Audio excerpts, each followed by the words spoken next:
Okay, this is part 4, kids. So I have got the waistband pinned on.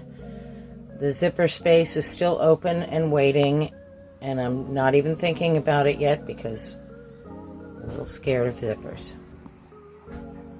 It turned out the waistband wasn't fitting quite right in the back panel, and I ended up taking my dart in ever so slightly, so that would fit perfectly.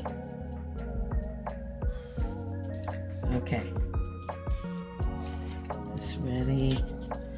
Gotta have your bun just right. Okay, so I'm gonna stitch this waistband onto the body of the skirt. There. Okay, there she is.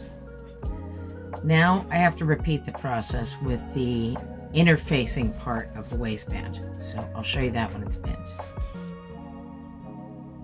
So I've decided that I should do some interfacing on the inside interfacing fabric, something to stiffen it up a little bit. So I have this, iron-on interfacing. So I'm going to attach that as well, just inside the seam allowance, because it's not the type that you're supposed to sew through.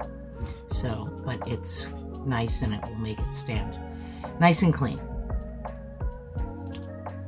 Okay, so I'm sewing now. I've got everything, as you can see, I've got it pinned way far back to keep that waistband really aligned with itself. And then I've got little pins here close to where I'm going to stitch that I can remove as I go. Okay, you guys, so here it is. The interfacing is sewed on. This is going to get turned in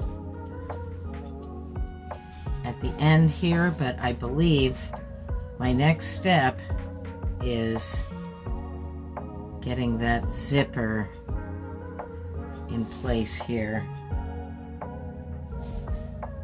in the back. Okay.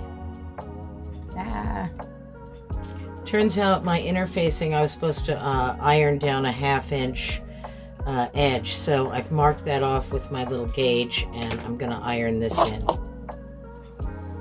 You guys, I made a big mistake. I've already took it apart.